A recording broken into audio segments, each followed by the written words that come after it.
welcome back to a new episode of our podcast series. I'm Alexandra. And I'm Carla. Members of Info on Robotics 15993 team, a robotics team participating in the first Tech Challenge competition. In today's episode, we have among us Namirah Guadir, a Canadian nonprofit leader since the age of 14, who is pursuing a career at the intersection of medical innovation and entrepreneurship with the aim of championing global access to healthcare. She is currently in her third year of studying neuroscience at Harvard University and is a proud alumna of First Robotics Canada.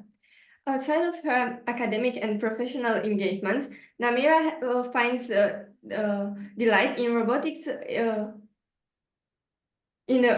linguistics, and freshwater ecologism.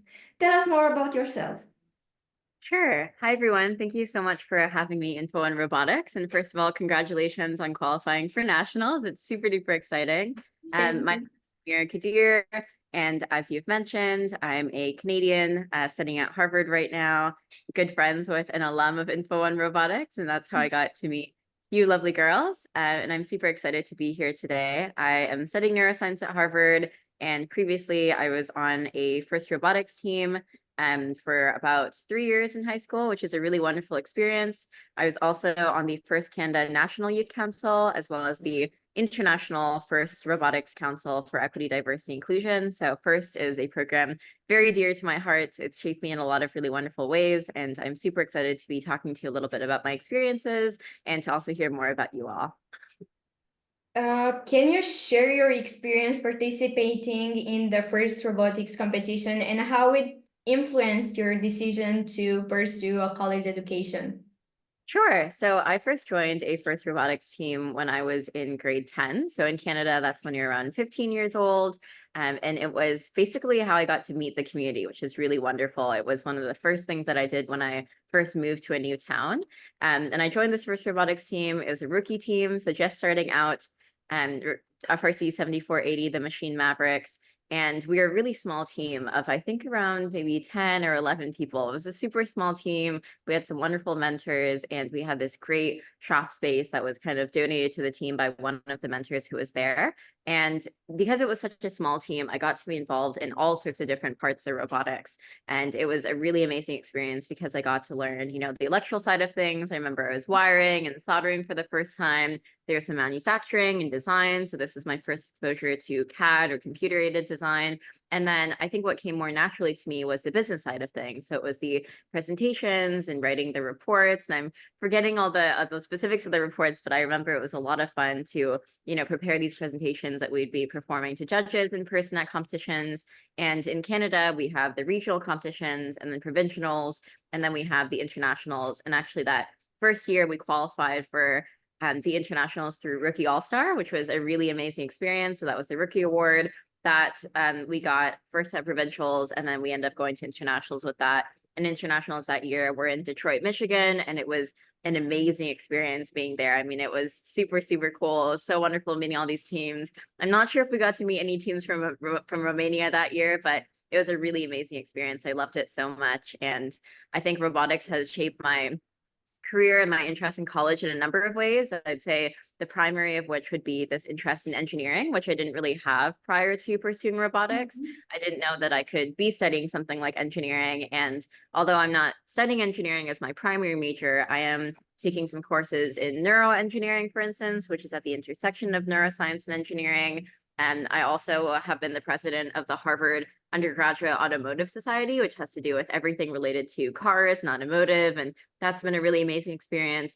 And my lab as well has to do with neuroengineering, neuroprosthetics, and it's a lot of neuroengineering work. And so a couple of weeks ago, for instance, I spent something like 10 hours soldering, and I felt like I was back in the robotics lab, back where I was back when I was 15. So First Robotics has done a lot for me, and I'm really grateful to the program. Oh, what has driven you to choose neuroscience? Sure. So I've had an interest in neuroscience since I was quite little. I think when I was maybe 7 or 8 years old, I saw these videos online of children in Bangladesh, which is a country that my parents are from, my family's from. And they had these like sort of debilitating, near debilitating neural defects. And so you could see the impact that it had on their movement, for instance, and the way that they were talking and expressing themselves. And I thought to myself, it would be my dream to do something in neuroscience where I could help other people who are experiencing these kinds of neural issues. As well, I think growing up, I had a lot of family with neurological disorders. So things like Alzheimer's, Parkinson's, brain tumors, things like this. And so I think seeing them really struggling with these further inspired my career trajectory in neuroscience. And I knew that I wanted to do something in neuroscience. And then in more recent years, I've got interested in artificial intelligence and how that can shape the world of healthcare and provide a lot of access to a lot of people, whether it's in healthcare, in education, through something with robotics as well. And I've just gotten more and more interested in neuroscience as the years have gone by. How has being involved in FIRST shaped your academic and extracurricular activities during college? Can you give us an example exactly? Yes, for sure. So I think the biggest example would probably be the Harvard Undergraduate Automotive Society. We also call it HUAS or HUAS. But I was the president of this automotive society last year, and I joined in our first year as CFO, so Chief Financial Officer. And the automotive society at Harvard is around 500 or so people. So it's a pretty big club on campus. And we do everything from watch races for Formula One, which are super fun. We have engineering builds as well, where we're building cars or we're converting them to gas to electric and things like this. And then we also have career events where we bring in people from the automotive industry to talk to Harvard students and students in the Boston area. And so I became president of the Automotive Society last year.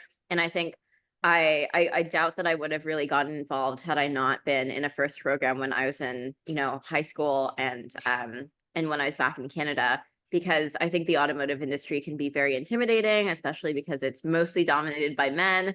And as a woman in automotive, there aren't many women at all who are interested in automotive. So it was super cool for me to be leading this organization and just getting really involved in all different aspects of it, and also doing my part to try to bring in other women and underrepresented groups into automotive. I think that's been a huge passion of mine. And although I don't really see myself working for Ford or Ferrari or something like that in the future, I think it's been an amazing experience. And the reason that I've been able to lead with such confidence, I think, is because I had this engineering experience from robotics, and I know how an engine works. I know how, to put together an engine or to put together a car or fix a battery and things like this.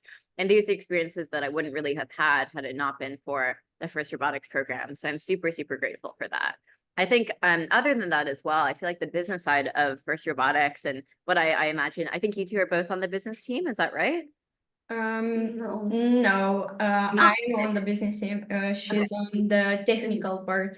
Okay, super cool. Well, it's great that you're both leading this podcast anyway. But I think the business team is really a really wonderful experience to practice your presentation skills, things like interviews, for instance, being able to speak to a project and really give justice to something that you've worked on for such a long time. Because I think something that FIRST really teaches you that's super valuable, and I think this kind of answers one of your questions later on as well, is that there is the aspect of building something that's really amazing, taking weeks and weeks and months to build a robot that's going to be competing. And the building side is one thing, but the other side of it is really communicating what you have built. And I think this skill, especially nowadays, is so super useful because you could be communicating to people who are impacted by something that you're building. It could be people who are investing in something that you're building. Like, these skills are so transferable. And I think that also is a reason that FIRST has really influenced my career trajectory and some of the skills that I have. You said something about girls in STEAM, and I was wondering what advice can you give us, being a lot of girls in STEAM now in a lot of robotics teams? Totally. Yeah, I think that's a great question. And I have so much passion of bringing more girls into STEM. That was definitely a focus when I was on the National FIRST Robotics Youth Council for Canada. A big focus of mine was girls in STEM and trying to bring more women into STEM and feel like not just being included in STEM, but also being empowered in STEM, being able to be leaders in STEM. I think my biggest piece of advice is that you can do anything. I think a lot of people kind of think that there are fields like robotics, like automotive, that are dominated by men, but that doesn't mean that you can just run in there, or that doesn't mean that you can't just run in there and start leading yourself and start doing, whatever they can do as well. I feel like it is really important to have leaders who are also, or mentors rather, who are also women in STEM. And that's been really helpful to me. And I'd really encourage all young girls to find mentors, but also to be mentors for other women too, because I never really thought that I would be a mentor for other girls in STEM, but now I talk to, students like you who are in high school, and I realize that my trajectory, being at Harvard, leading the automotive society, having done some things in the past as well, can really be helpful to students who are younger than me. And when I was your age, when I was in high school, I think some of the biggest inspirations to me were women in STEM, namely Kim Cooper, who used to be the vice president of First Robotics Canada. She's still one of my greatest mentors to date, and I met her 5 years ago at this event that First Robotics Canada held, which was the Girls in First weekend. So she organized this event. She brought in people from all across Ontario. Ontario is a very big province, so she brought in people from all over Ontario to come to this event. And it was just amazing. It was a really wonderful event that was showcasing women in STEM, but also some men in STEM who are look up to other women in STEM or have them as mentors, for instance. And it was a really wonderful event where we were all networking with each other and just meeting people, meeting women who are at different points of their careers and getting to know that, hey, this could be me one day, And sometimes I think when you're in high school, you're sort of like, I don't know what I'm going to be in 5 years or 10 years or something like that. But finding these mentors, connecting with them can be a really powerful experience. And I'd really encourage you to do the same so that you have someone to talk to when you face these struggles, because chances are the struggles that you're facing now, whether it's on a robotics team or it's in other places in life where you might be the kind of minority in a group of men who are in the field, chances are other people have also, and other women have experienced really similar things. So I'd really encourage you to find those mentors, and you can be those mentors too. I mean, you're doing amazing things right now you've qualified for nationals, which is an incredible accomplishment for a robotics team. And just think of all the young girls who are looking up to you and thinking, wow, these are amazing women. These are so, so super cool. And I think that's a really powerful experience being a mentor as well. What specific skills or lessons from FIRST have you found most valuable in your college studies or project? I think the most significant one that I haven't yet mentioned is probably collaboration, because when you get onto a robotics team, you're with people who are very different from who you are. I think, at least for my robotics team, I mean, it was some students who were from public school, some students who were from private school, some people had worked on robotics their whole lives. Other people like me had never really used a power tool before, had never soldered before. And so I think it's a very powerful experience being kind of thrown into something where you have this really kind of stressful project that you have to work on. It's a set time period. You have some sort of goals, and you have to work with people who are very different from you or who have very different backgrounds and experiences from you. And I think that skill in itself is one of the most powerful things that FIRST really does for young people, because when you're in the workplace, you're going to be with people who you might not get along with, who are from very different backgrounds, who have different biases and perspectives that might not really align with yours. And so I think this ability to collaborate with people who are super different from you is maybe, one of the most important skills that FIRST teaches. And I think when you're in the program, you kind of think of the technical skills being the most powerful things. But honestly, I think collaboration and working on something that is a big challenge. I think that's a very, very powerful thing. And it's super transferable, whether that's in university classes or maybe you're working part-time at a job. Like when I was in first year, I worked in a computer lab and it was all men. I think I was the only girl in there. And I think these people were very different from who I was, but I think that experience in FIRST, being thrown onto a team, you probably don't know the other people unless it's with your school, for instance. But even if it is with your school, there'll be different people and you have to work on a challenge together. This skill is so transferable, so important, and something that I think you'll utilize for the rest of your lives. Have you had any opportunities to integrate your engineering skills into projects or researches within the realm of neuroscience? Yeah, for sure. So I'm actually doing research with a lab right now called the Harvard Bionics Lab. And this is a lab at Harvard, but it's kind of joined with MIT. And we're working on a lot of different interesting projects that are about biohybrid organs, or BCIs, if you've heard of this term, or brain-computer interfaces. A huge subject of research right now in neuroscience is these brain-computer interfaces. How can we connect a computer to some part of the brain or the nervous system to try to augment the nervous system or support the nervous system in some sort of way? And so our lab specifically right now, the projects that we're working on have to do with neuroprosthetics. which is when you have some sort of prosthetics. Let's say you don't have an arm, you know, your arm's been amputated, and so you have a robotic arm instead. How can you really connect this arm to the rest of your body so that it feels like an arm, so it feels like you're not really missing something? This is a really, really interesting part of research right now, and it's a really powerful one too, because there are so many people who have lost an arm, lost a leg, and lost, you know, part of their brain as well. And so it's how to think of how can you bring a computer, connect it to that part of your body, and make it feel like part of your body so that you're not really losing that. That's basically what our lab does. And so this has been an amazing experience. I don't think I would have gotten into this research lab in the first place were it not have been for my experience in FIRST, because I haven't really taken hard engineering courses at Harvard. I've taken more neuroscience courses and entrepreneurship courses. So it has been a really, really interesting experience being back in the research lab, back in soldering, back in CAD and coding and all these things. And I've enjoyed it so much. And I think I really owe FIRST for that opportunity. Beyond technical skills, how has FIRST impacted your leadership abilities and teamwork skills, and how have you applied them on your college endeavors? Sure. So I think that the biggest thing, as I mentioned, would be collaboration. I think something else is project management, which is a huge focus of FIRST, because with project management, it's really a big skill with trying to have this huge project that you're working on. Like I think for us with FIRST robotics competition, you have this 120-pound robot. It has to complete a series of tasks in a certain amount of time.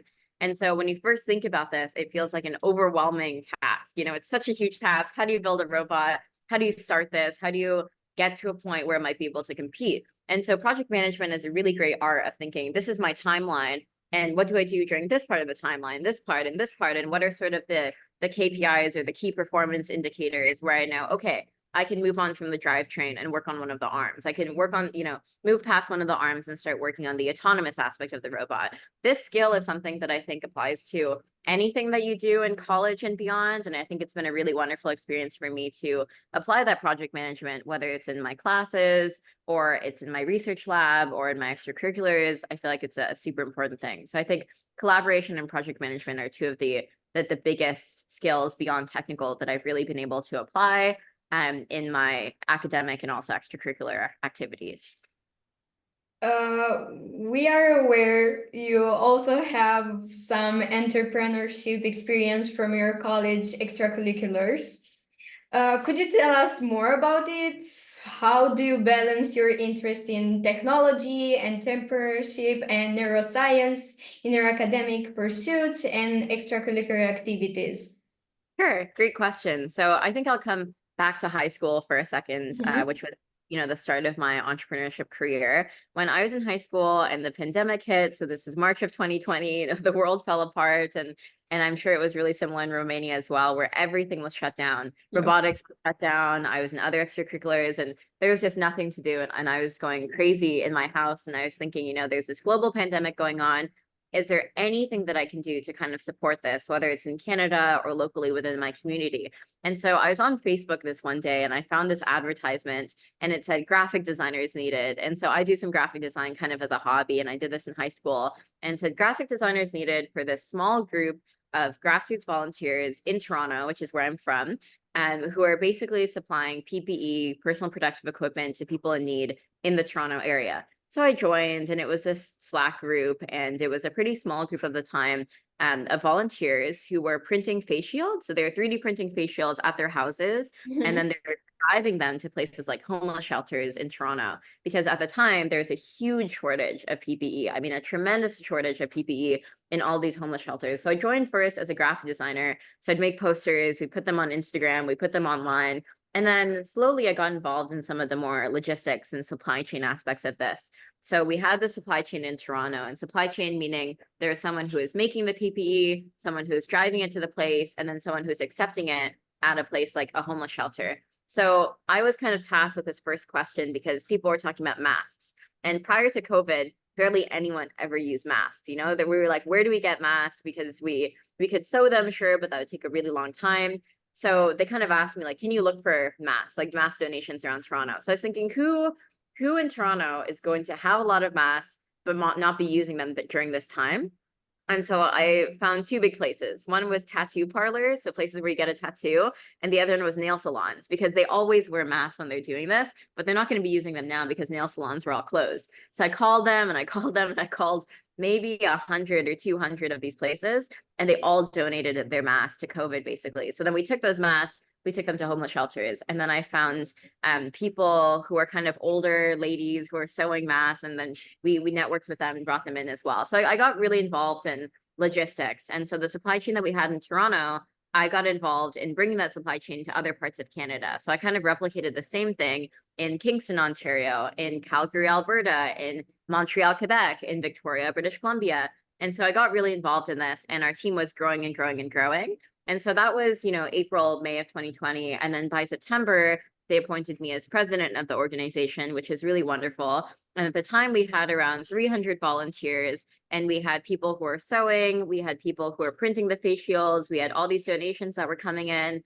We raised tens of thousands of dollars, which is a really amazing experience. We were funded by the NHL, like the National Hockey League of all places, Whoa. and the CDC, which is the Centers for Disease Control and Prevention in the US. So we got a big grant from them.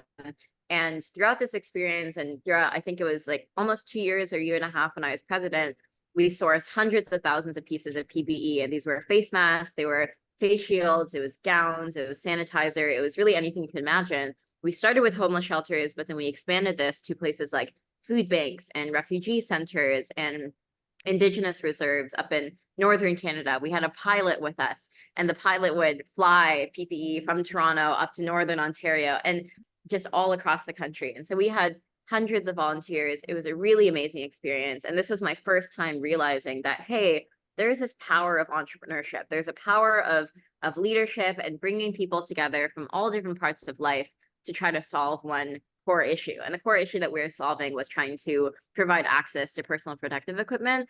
And so over these 2 years, it was, an amazing experience for me. I learned so much about this power of entrepreneurship. And a lot of the people who joined our organization, they had lost their jobs recently. So they're just looking for something to keep busy. So we had these people who were volunteers, and I'm 17 at the time, but we had people who were accountants and doctors and lawyers and engineers, and they're all volunteering their time to work with us. So it was an amazing experience. And I think it was one that showed me that there is this great power of entrepreneurship to solve global issues.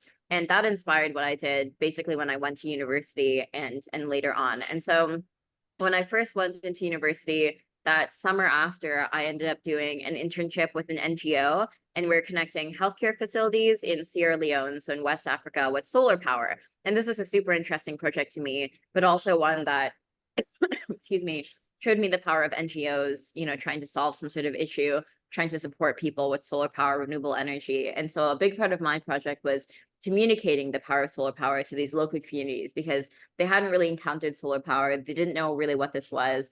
And we were coming in as an NGO and various other organizations to try to support this community. And so that was a really amazing experience. And then later on, I joined a social media startup. I worked with a health tech startup. And then right now, kind of fast forward to 3 years. So 3 years later, I guess 4 years after I started with my nonprofit in high school, I'm now working for a kind of like social media rewards app company. So it's a finance tech company or fintech. And we are an app that is connecting, or that's basically letting college students or university students try out new brands for free. So it's like they try out some sort of food brand around campus, whether it's a coffee shop or it's bagels, and then we send them a cashback reward for doing so. So actually right now I'm in San Francisco, California, which is really fun.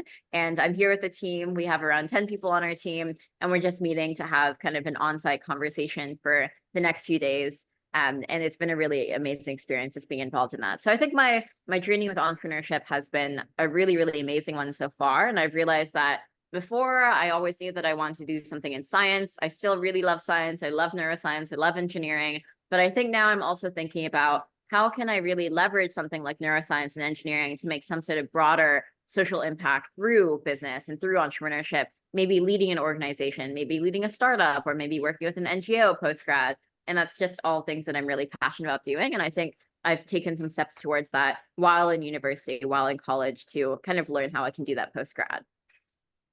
You said in the beginning, how did you manage to organize the volunteers? How do I manage to organize the volunteers? Yeah. Yes. Because I Okay. imagine there were a lot of them. So Yes, yeah. was it difficult because we also have volunteers around our team, so it's kind of hard to manage them and to make them participate in activities and be really involved in it. Yeah, definitely. When we were at 300, I was like, oh my gosh, how are we going to do this? We had so many volunteers.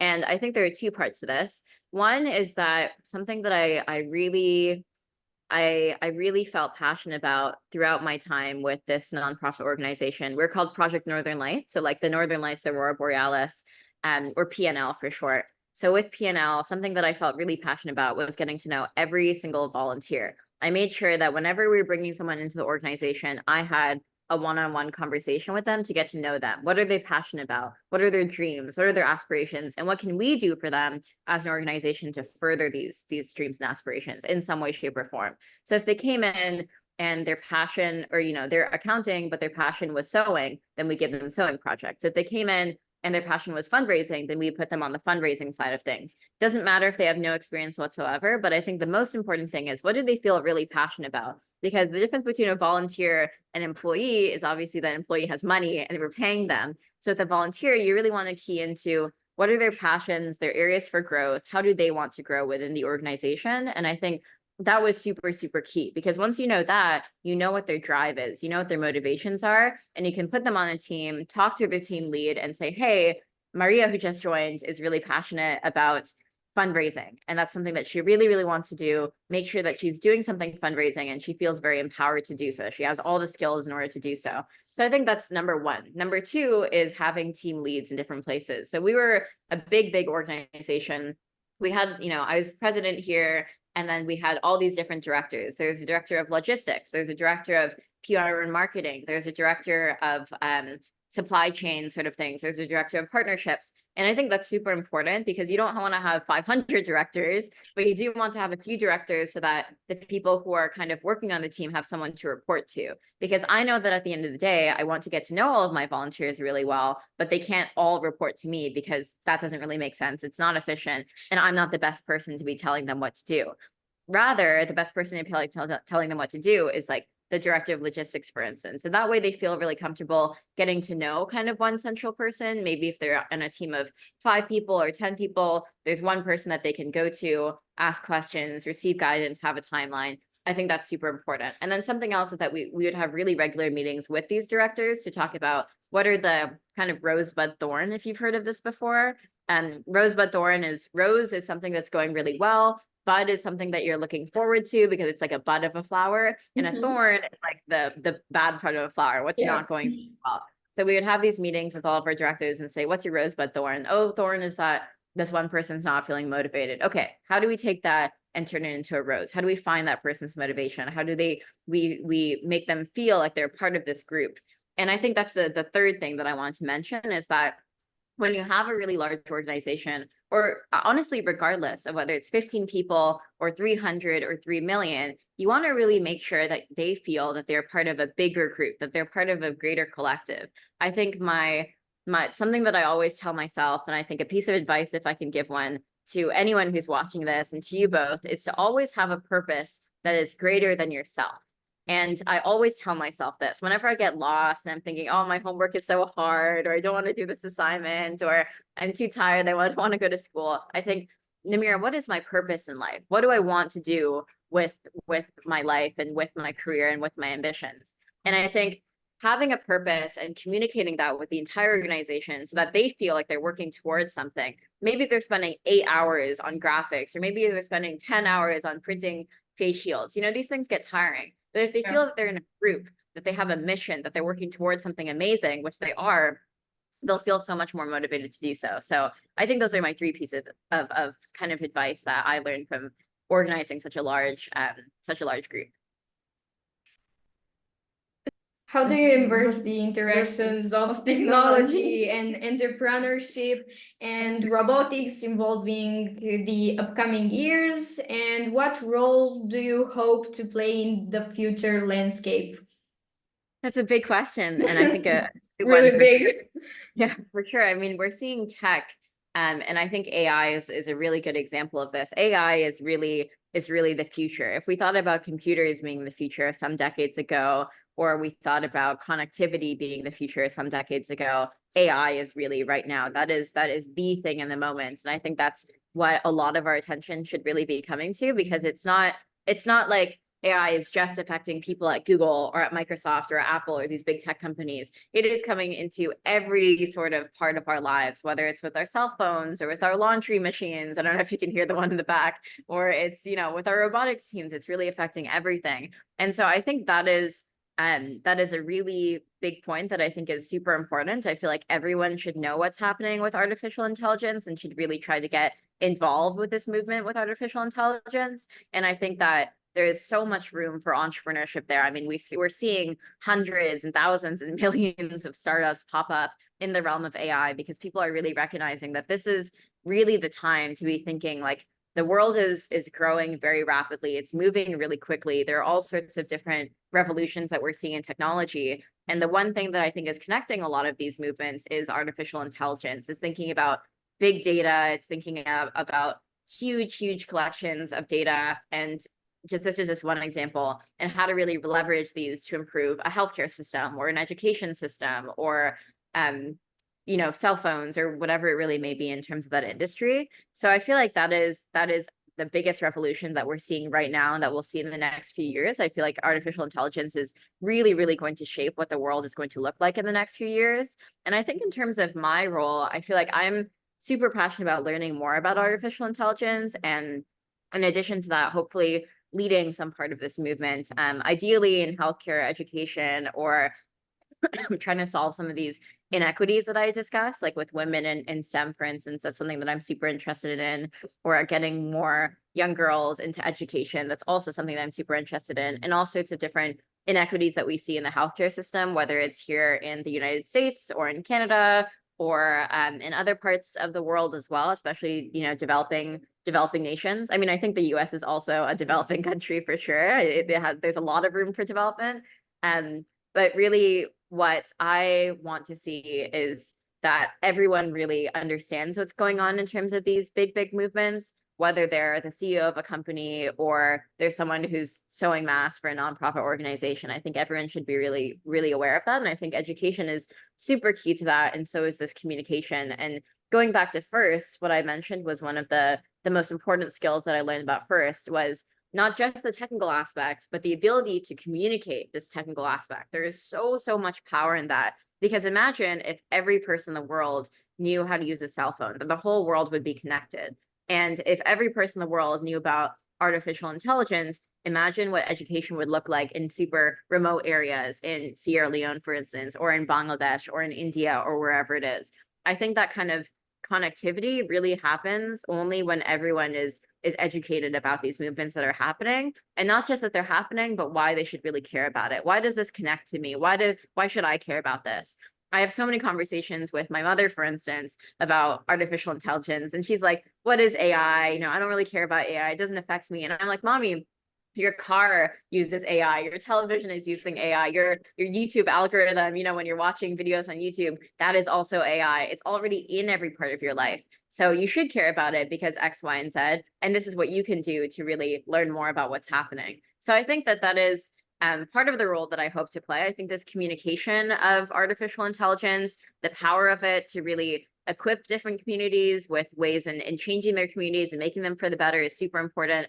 And I think that is something that's really important, something that I've learned both through Project Northern Lights and through this project in Sierra Leone and other activities, is that you don't want to just bring this technology to a community that needs it. That is the easiest thing in the world to do. Building the robot is the easiest thing in the world to do. The hardest thing in the world to do is to tell people, how do you use this robot? How can it be your robot that you are using to accomplish something within the community? How can you empower people to take ownership of these things and to really give them that education, that power to say, this is my robot and this is how I'm going to use it to help my community? And I think that's something that we sort of discuss in FIRST, what are the real life applications of the things that are building? But I think something that is missing and something that we should all be involved in is really that communication and saying, yes, this is really cool. I mean, robots are super sick. They're really cool. It's really interesting. But how does this make an impact in my life? And how can I take ownership of this having an impact in my life? And I think if everyone feels that kind of ownership as any part of the organization, whether they're a director or a volunteer who joined 2 weeks ago, that is how we really come to a world where we're all aligned, where we're working to a greater purpose, we're working towards a greater mission. And so that is how I see all of this evolving, whether it's technology, entrepreneurship, robotics. And I also think that's the role that we all need to play in this kind of evolution, or I should say revolution. It was a pleasure to have you here with us. And thank you for accepting our invitation. Of course. Thank you so much for having me, and congratulations again on qualifying for nationals. Thanks. What an amazing feat. You should all be super, super proud of yourselves.